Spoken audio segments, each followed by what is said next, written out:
12-Sided Stories is for mature audiences and often deals with topics that may be difficult for some listeners. Discretion is advised.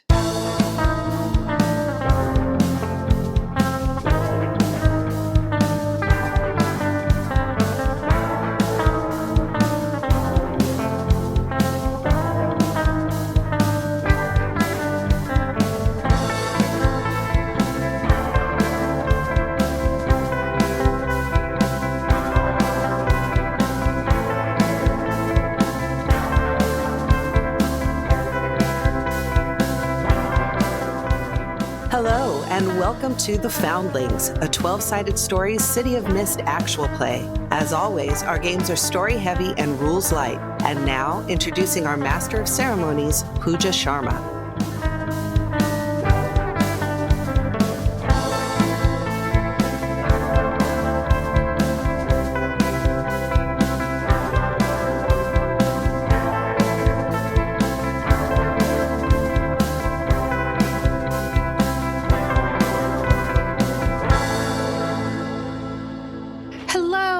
Welcome to episode 9 of The Foundlings, our City of Mist actual play. My name is Pooja. I am your Master of Ceremonies today, as I have been for the rest of this campaign.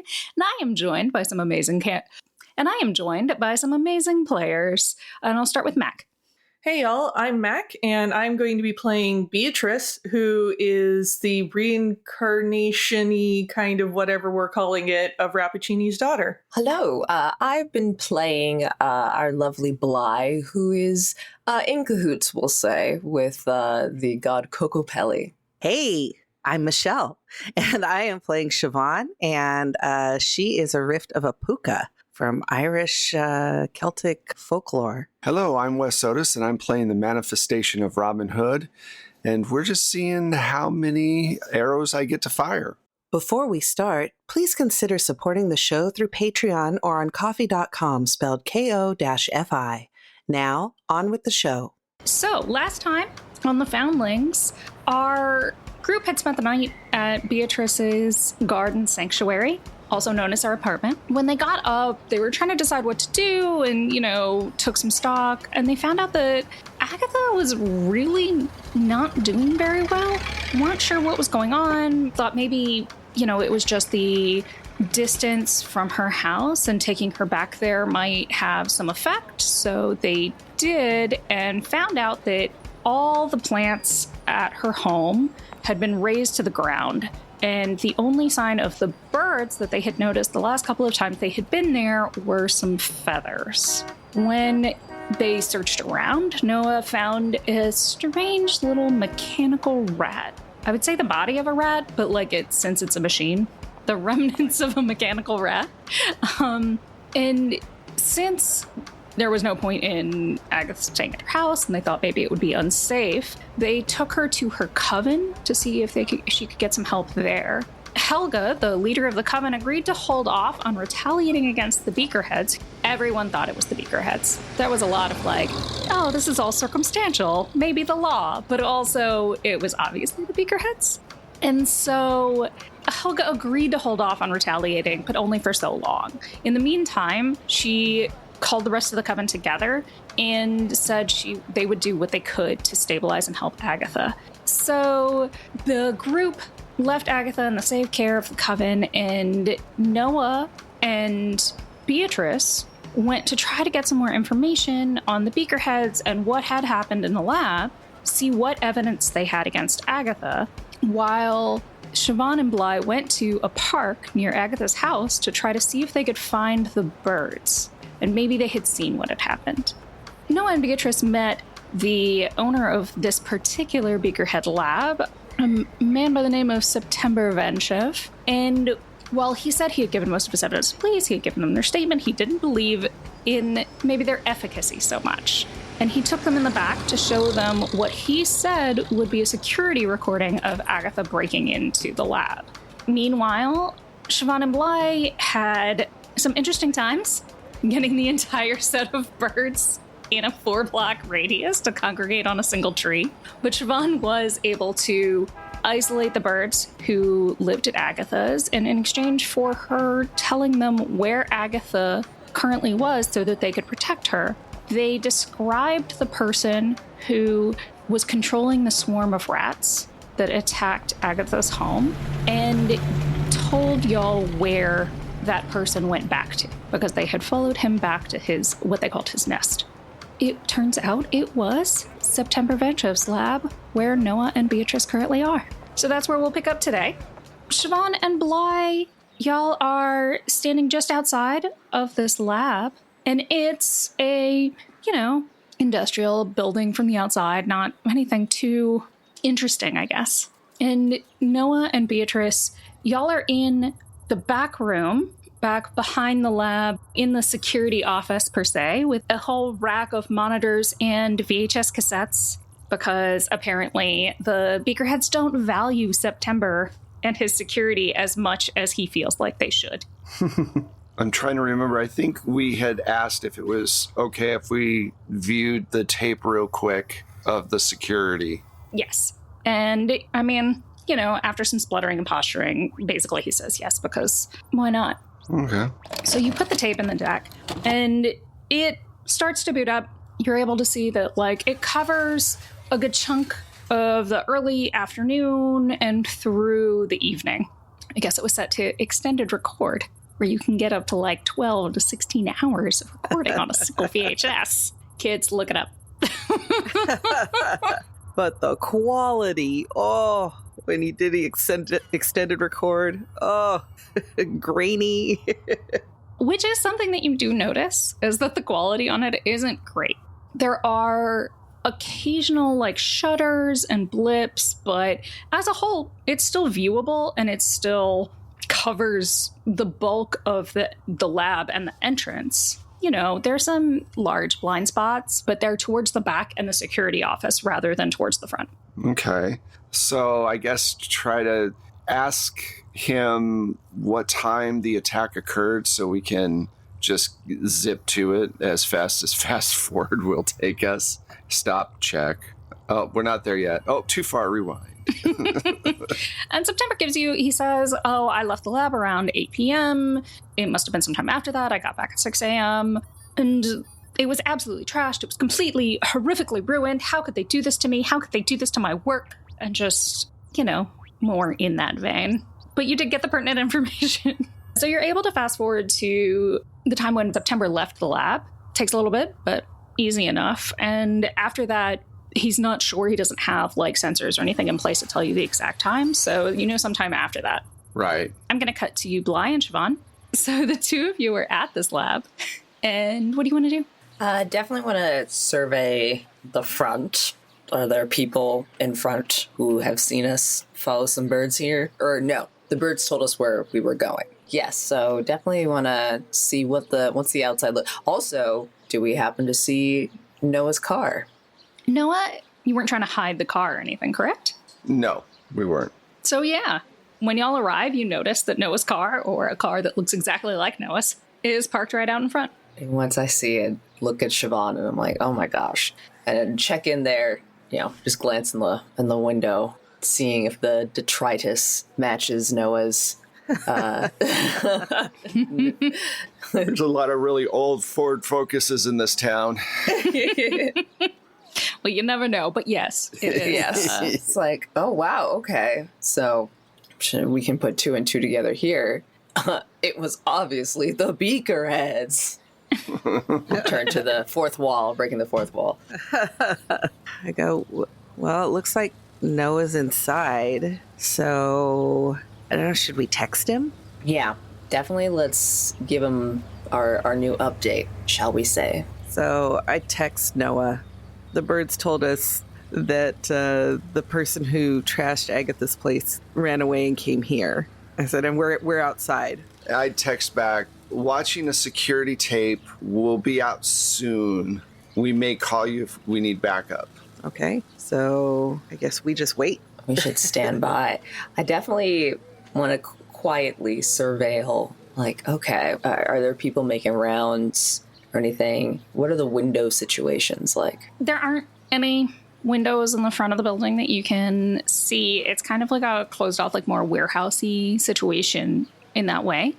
In fact, like if you take a little like jaunt around the building, you would think like a vampire might be really at home staying in this building during the day because the windows that you can see are high up in the building. You can see some kind of board or something like they've been blocked off. Natural light is not this particular scientist's friend.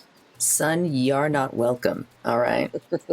Let's hope none of these fools is Dracula. Oh my goodness. Bly actually considers it for a second. Please, no. Just a total, like, segue into the next campaign. Yeah. The twist is... Dracula. You all wake up at the 90s on Quiet Blood. All your characters.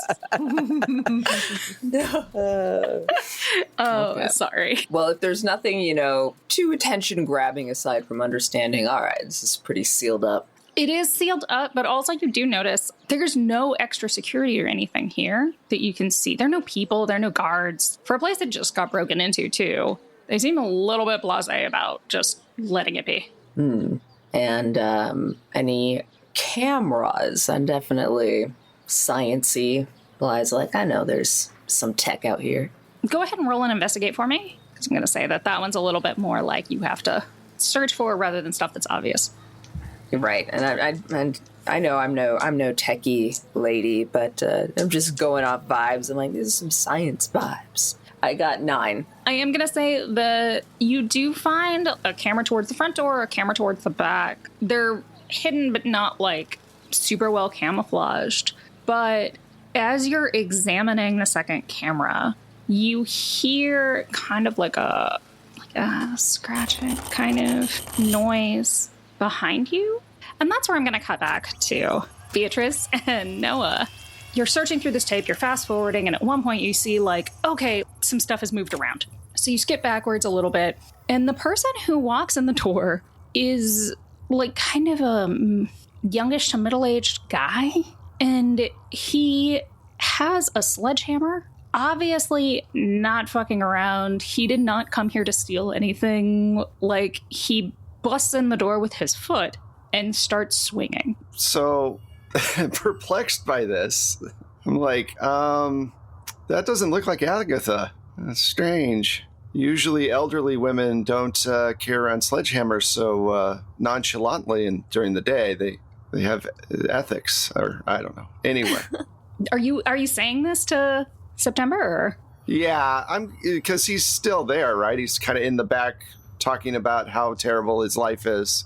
He's moved on from talking about how terrible his life is to talking about how bad everyone else is at their jobs. So I just say, you're seeing the same tape I am. How do you come to the conclusion that Agatha did this? Well, she obviously hired him. But you have no proof. There's no case here. We have to have proof of collusion. It is your job to find the proof. Must I do everything for you people? Okay. This is not strong enough at this time to go to a case. I'm going to have to take this tape, and I eject it and take it. I'm going to have to take this tape to the prosecutor's office. We will look into it, but proving collusion is very difficult. It takes a lot of time. A judge has to sign off on, wiretaps and the whole 9 yards, and I can tell you right now, don't have a really strong case here. Just as you finish this little speech, there is an alarm that starts going off. Red lights start flashing. And Sebastian, runs over to one of the other, computer monitors, and he clicks over and he sees Bly on the monitor. He's like, I should have known that you aren't here in order to help me. But in order to ambush me, you must be working with Agatha. How dare you invade my space twice in one day? And he starts hammering away at the keys. You hear a bunch of this skittering, scratching noise start to converge on your location. Okay. Can we tell where Bly is? Obviously, she's outside, but is she doing anything that seems I don't know, bad, or did she just trip an alarm walking too close to the building? It looks like she tripped some kind of alarm that was around that camera, but there isn't anything obvious. Like, I think at this point, Bly, what does it look like when you hear this scratching behind you? We didn't see anything. I was just like, I wasn't even touching the walls or anything. I thought I was just taking a stroll around some public land, and that's what I was trying to make it look like. And, well, I guess I saw the camera. You said there's some bushes behind me, so I just went like, huh? I'm kind of like not necessarily terrified, but it caught me off guard. But I'm used to like animals hanging, but I know that I'm in for a surprise. I'm about to yell for Siobhan, basically. So that's what you see, is a surprised and slightly, maybe a little scared, but not willing to admit it, Bly. This guy needs to go see a therapist really bad because his paranoia is out of control. I think we need to get out of here, and I think that this guy needs some serious help beyond anything that we would be capable of giving. So, police? Yeah. All right. So I pull out my phone. Do I have any reception? You do. I mean, you got these texts from Siobhan. I mean, it's like 2 bars, but as long as you're not trying to, stream a video on YouTube, you should be okay. Okay, cool. Damn it. I wanted to watch YouTube. You have to wait till you get back to the car. So I call up Officer Griffin. Yeah, Griffin. Hey, this is Noah Hurst. I am over here checking up on some evidence for the case against Agatha, the local lab that got hit. They had a security camera up, and so we took a look at it here, and it doesn't show a little old lady attacking the place. It shows a young man with a sledgehammer. Mr. September, I'm forgetting his last name, is saying that there's some kind of collusion, blah, blah. The long story short, case is weak. I was wondering if you could come over here. He's freaking out a little bit and seems to have set off alarms, and we just need some backup. So would you mind coming over and taking this tape, and I'll show you what I found. It's not really a case, but he needs some reassurance. Okay. I mean, so he's gone a little wacko is what you're saying. What you're saying is you need me to come out there right now. Even though you're being like real low-key about it, it sounds like maybe he's listening to you. Yeah. He's in the room right now. He's hit all the alarms. You can hear it sounds like the original Star Trek. I don't know why they use that sound effect, but the alarms are going off. It's like red alert. So just come on out here and I have 2 friends outside that he saw in the monitors that are just literally standing out there, and he is freaking out that we're trying to attack him or something. So Okay, well, my partner and I will be right down. I'm sure we can take care of someone. You little wimpy nerd. You hear him like muttering as he hangs up the phone. Meanwhile, while you're on this conversation, Vanchev isn't really paying attention to what you're saying. He is at his station, and as you look up, you see that the floor looks like it might be moving a little bit. And if you look closer, it's more that less the floor is moving and more that it has become more covered in mechanical creatures. Is this guy Willard or something? So there is a bit of a sea of mechanical rats between you and the exit currently. I'm going to take Noah's hand, and I'm going to try and flit my way out of here. I want to float us over the shit. I am going to have you roll a change the game for that, but hold on to the results of that roll as I flip back over to Bly and Siobhan. Bly, as you turn around and you hear like that scratching noise, the bushes start to move, and it's like they become uprooted as the earth beneath them buckles upwards. Yeah, as any of this is happening, I'm just like, all right, bye. So I'm going right back towards Siobhan, and I'm like, we walked here, right? Ugh. I'm gonna be like, Siobhan, turn into a horse, let's go.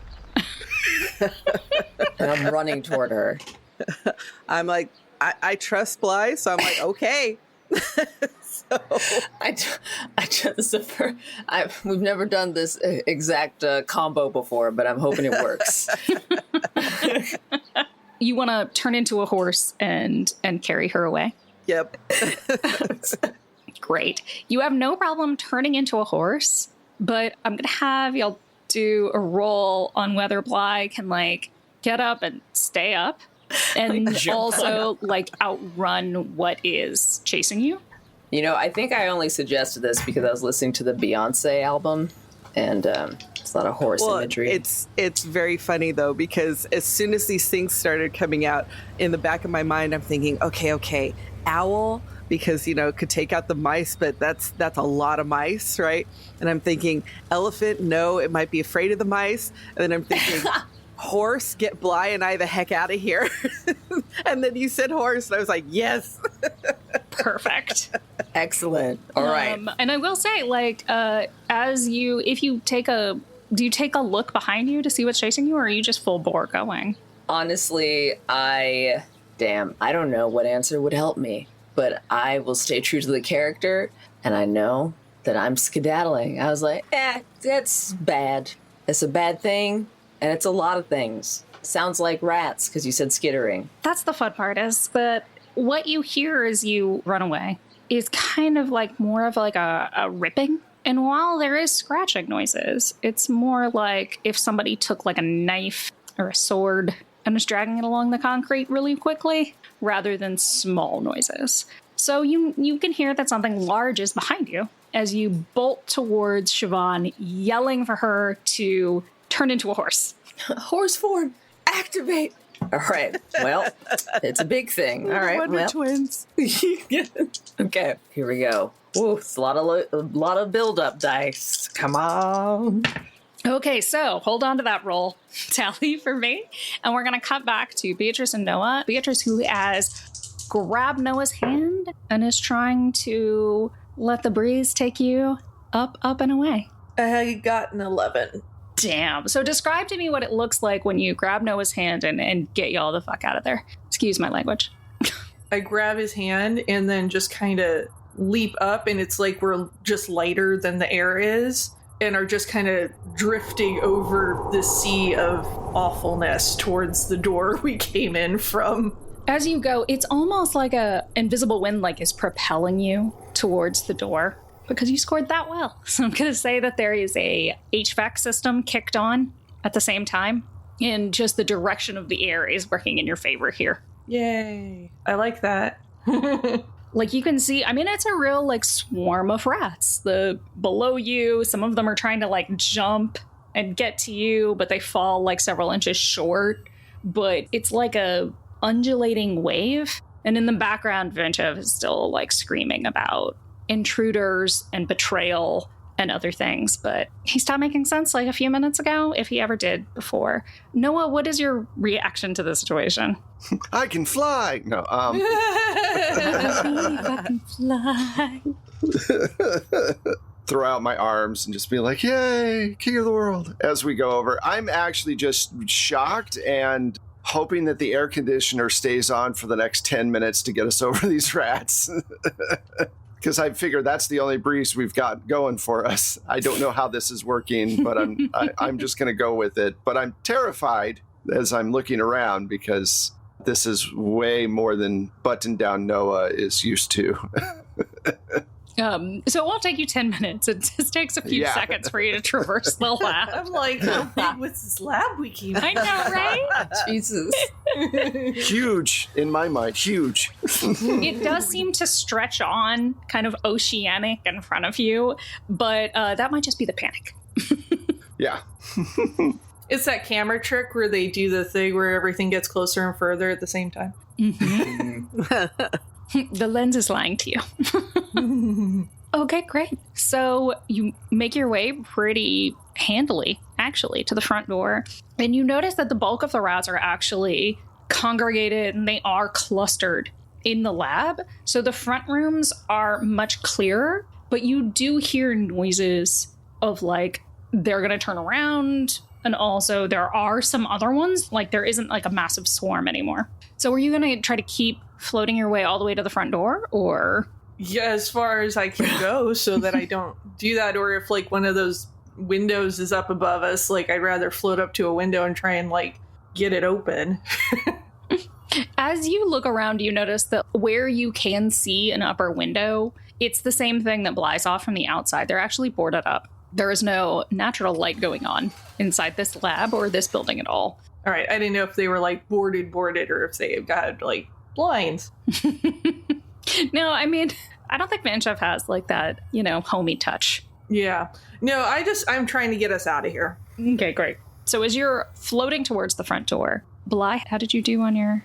I got an 8, so barely made it. Yeah, I mean, that is still making it. I'm feeling that I probably hurt my butt when I landed or something. It's like, did I just crack my tailbone? So this is a situation where I get to offer you a hard bargain or an ugly choice. That you do make it onto Siobhan's back. You leap up in a very cross between the Princess Bride and some kind of Lady Godiva but with clothes thing going on. But the thing behind you has been going faster than you have been running. And as you leap on, the weight of you on Siobhan slows her down some. So you can either hold on and y'all can keep going. Siobhan is going to take a hit from this thing, or you slide off, we'll say. And Siobhan escapes cleanly. And I take a hit? Or do I not necessarily take a hit? You won't necessarily take a hit, but you will be facing it. You will not be able to then just run away again. Right. Ah, damn. Well, I guess I'll fall off then, because neither Siobhan or I can heal. So I'd rather risk a actual engagement than just guaranteeing some sort of wound. I haven't even seen the creature yet. So I'll slide off then and turn around and face it. Okay, Siobhan? Is it close enough that I can kick? Oh, yeah. Like buck with both my feet? Mm-hmm. Bly leaps on to your back and you start to take off. It turns out carrying another human being is a bit more strenuous than you thought it was before. So, you get your stride. You're a little bit slower than you would have expected to be otherwise. And you can feel the presence behind you. And just as it starts to really get right up against your flank, Bly slips off and you're able to put on just a little bit of burst of speed. And you feel the air behind your tail swish that near of a miss. Okay, so yeah, I'm going to definitely try and buck and kick this thing, whatever it is. Would that be a change the game or would that be a go toe to toe? Well, if you're you have a clear shot, you're trying to hit something with all you've got, right? So hit it with all you've got. Total 6. Oh, no. Okay. So as you try to kick out with your hind legs, you meet nothing but air.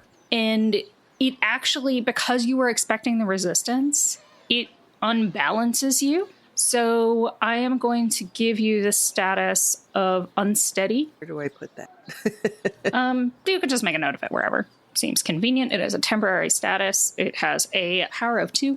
So Bly, when you slide off of Siobhan's back, she tries to kick back, and you turn around and you see a person-sized antlion. Ew!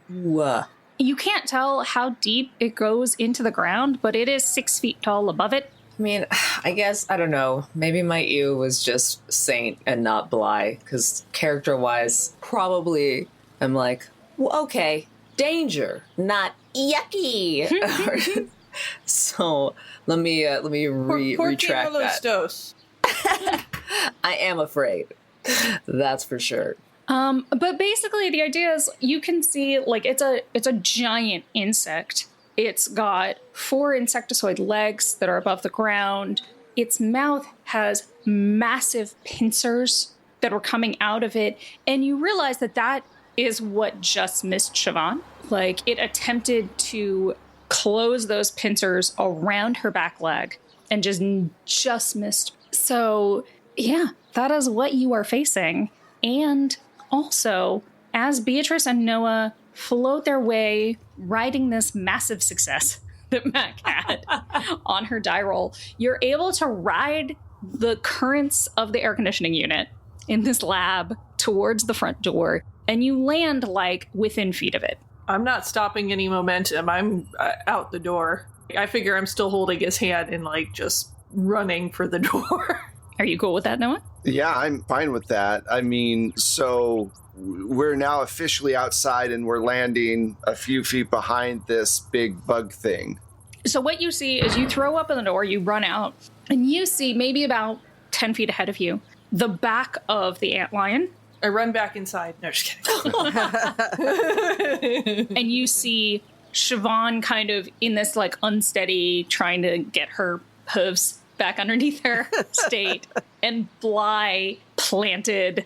What do you want to do? Well, I'm really hoping this is an organic creature because I have only organic-based attacks and psychic damage. I am definitely disturbed, so I'm going to try to do a scream and just give it all I've got, I believe.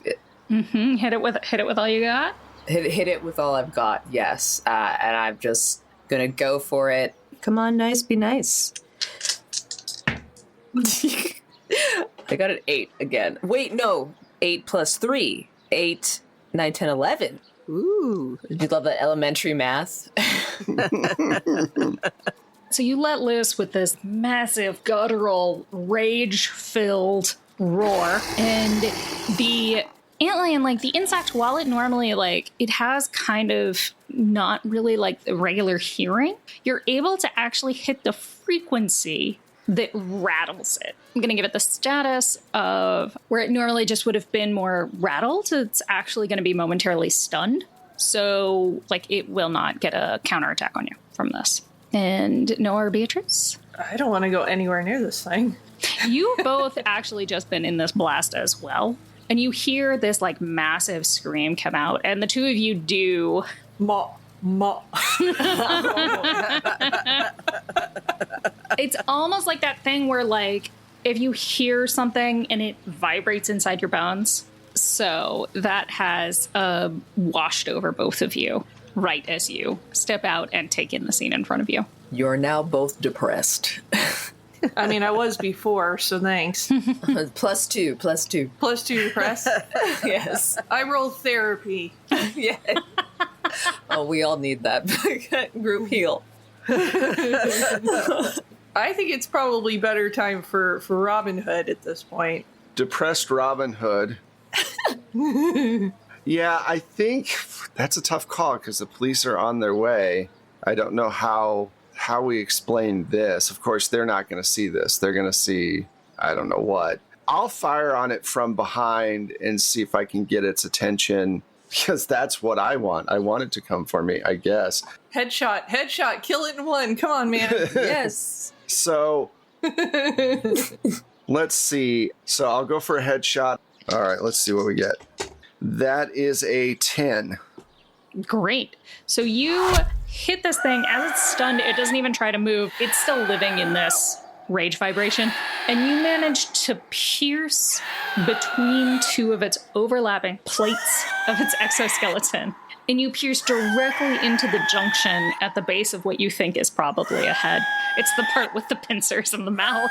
And it jerks. And while you aren't able to, like, it doesn't take it out completely, it starts writhing in a very uncontrolled and almost panicked manner. So it's flailing its forearms and back arms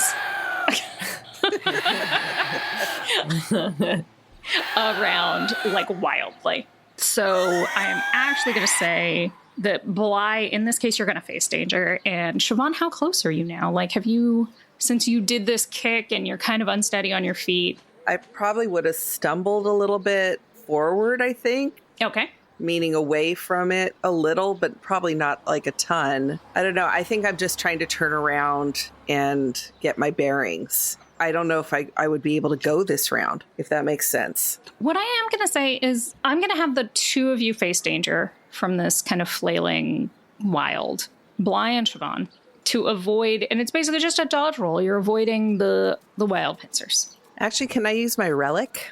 Mm-hmm. Okay, so I'm trying to think how I would alter the next event. I guess just having it drop and none of us get hurt. Maybe in my mind, I see its legs hit us or something, and I'm trying to alter that. Ooh, natural 10 plus 2. I'm going to say that what happens is as this like wild flailing happens, Siobhan, you get a flash from your relic of the pincer nearest Bly missing her, but then one coming from the opposite direction that she doesn't see, swiping her across the side. And just before that happens, in the split second between one crossing in front of her and the other one coming from the side, you whip yourself around and are able to nab the back of her shirt, like with your teeth, to pull her out of the way. It's the horse matrix. Yes, it really is. You have initiated the horse matrix maneuver. So as you see that happen, Beatrice? Oh yeah, I haven't done a thing yet except just stare at this thing. Which is a totally valid reaction. Like, I'm not really sure what to do with it. I'm more concerned about getting everybody out of here. Like, how healthy does this thing look? Like, how much more... It looks really unhealthy. It looks real bad. It's currently not directing attacks or anything at anyone. If you had to guess, Noah pierced some kind of nerve connection to its limbs. I mean, I kind of just want to get everybody away from this situation. So I kind of want to try my best to fly everyone away, like grab him and float over. Just super ridiculous. Grab onto Bly's hand and Siobhan's hanging on by teeth to her and just like float away with the horse and her in tow, and just everybody would just go away from this. Great. Would you call that a daisy chain? Yeah. Yeah, that's literally what my power is called, is daisy chain. Yeah. I'll be the last one dragging on the ground. This isn't working very well. I think you're actually right next to her, and the one, it's more like Siobhan is like running along the ground as the horse. She's got like a kite of people in her teeth. Feels like that might be more. Like it makes everybody sort of lighter, and I just feel like this would visually, number one, be entertaining, and number two, It's entertaining to be.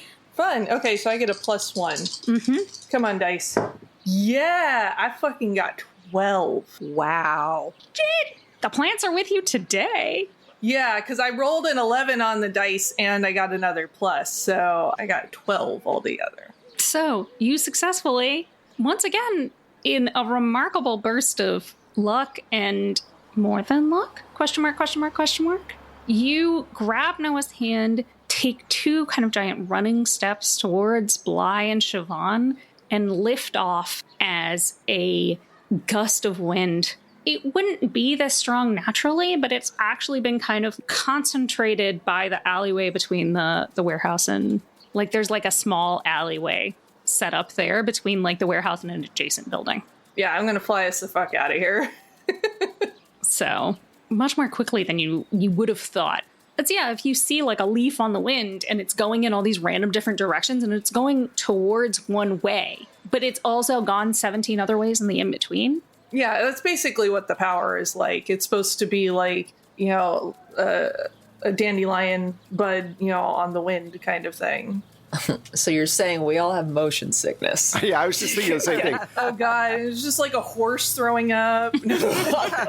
I'm really glad I'm the one at the top of this chain. You guys will not be glad that I'm at the top of this chain. But hey, I flew us the fuck away from this, so... You did. No, good job. Yeah, beggars can't be choosers. And you are out of the range of the antlion, and it's not coming after you. It's settling into like some more like contained spasms now. And in the distance, you hear some sirens. Yeah, I want to float us to the car. Set us all down at the car, and I'm just gonna like hop right into the car. Be like, let's go, let's go, let's go. I see the car, like that where we're headed, and I turn into a human because I don't want to crush the car. When good shapeshifts go bad. So, as much as I want to run away, I think I have to deal with the cops, because if we leave, then it might be an issue. So I think that the 3 of you should head out, and I'll meet up with you, and I throw whoever wants to drive the keys. I say, don't crash her. I just paid her off. But I'll just wait here a few minutes. Just drive a couple blocks away. I just don't want you all involved in this. Okay. I caught the keys. All right. I was wondering if you would, or if Michelle was gonna, Clip them together with their hooves. she's our human now. I'm always Oh, yeah. But also that Michelle has been our driver and van person. So much. the van person. Yeah, I don't in know so if you many saw it. I games. put my finger to my nose, not it. I saw that. All right. You're getting your human legs back anyway. Getting those. Yeah, so I'll sit in the car, do kind of grimace because I have to be a little bit of a meanie, and then also, would you be the type that eats in your car? I'm imagining that I find a chip bag underneath the seat. Who, Noah? Yeah. No, God, it's pristine in there. He is so anal retentive. It's sickening to you. I will say, y'all have been riding around in this car for a couple of days.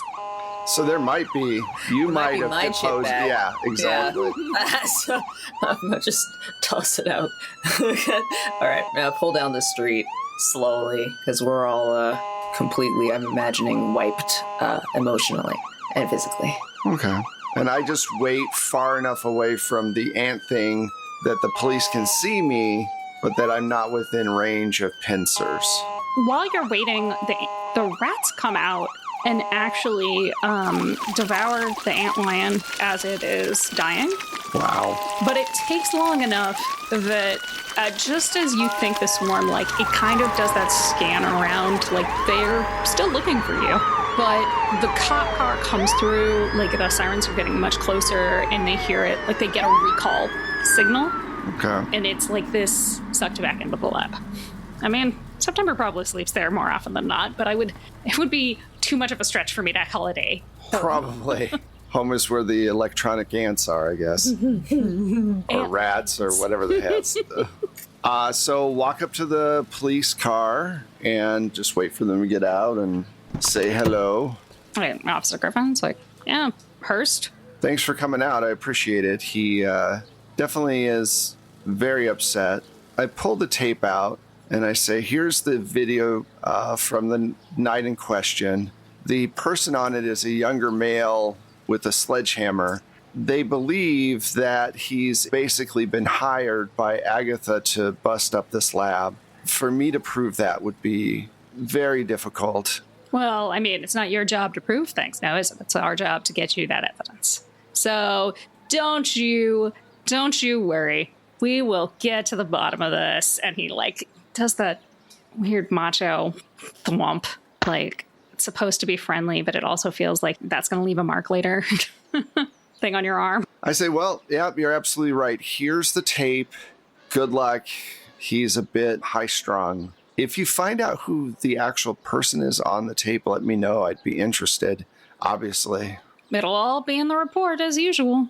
Excellent. I walk away, but I definitely have some worries in the back of my head about whether or not he's going to use that tape for good or evil after the last couple of interactions with illegal people that I've had where I'm like, okay, is he really going to use this for good? But I make my way down the street to where the car is, where I saw them drive off, and I get back in I say, I can drive. Is that chips? Are those chips in my car?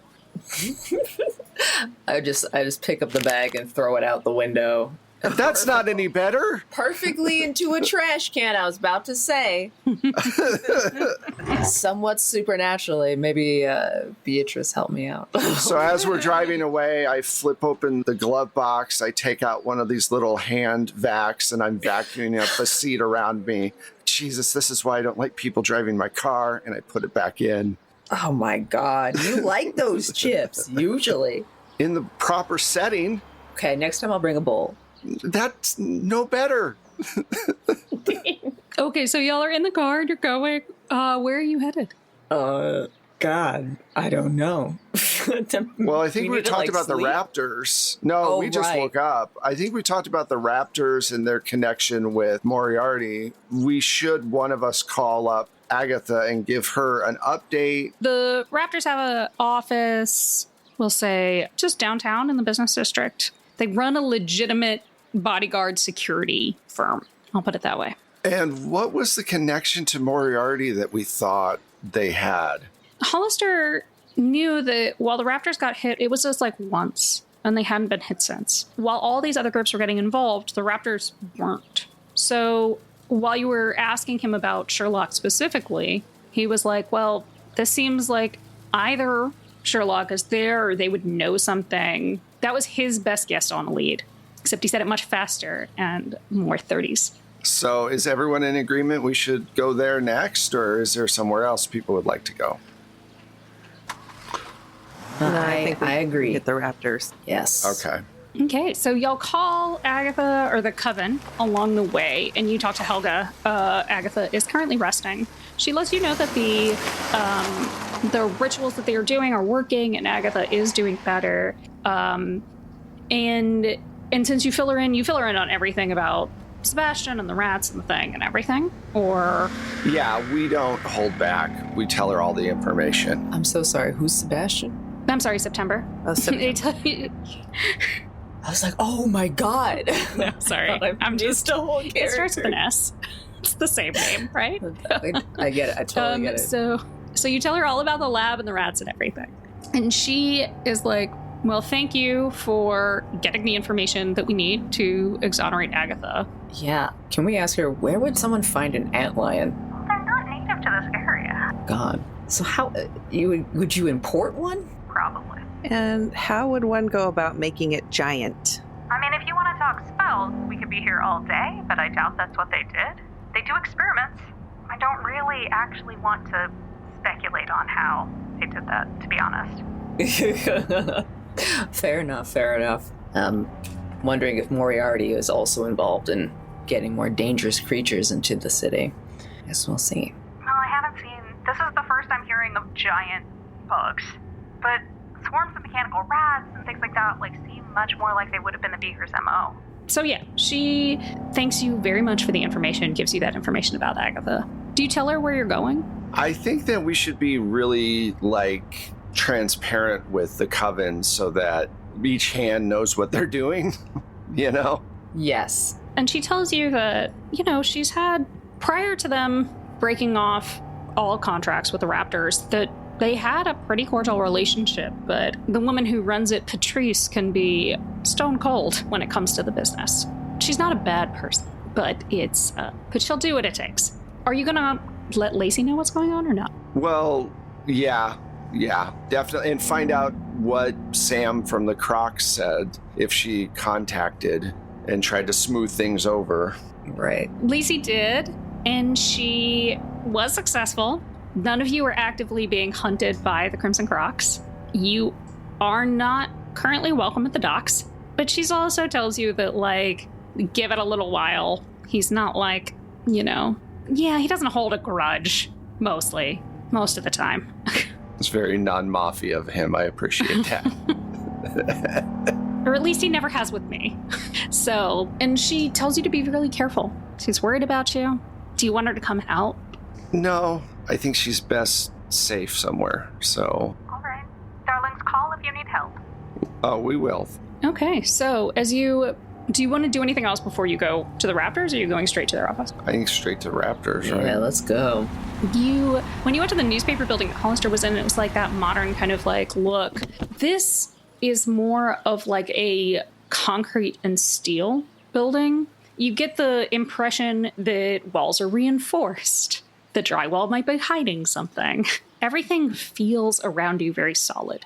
It feels like almost when you're walking into a cave, except that's just the impression. It's not the actual physicality. And you walk in and there is a receptionist desk in front of you and some elevators and some other rooms off to the sides and whatever. But there is a receptionist at the desk.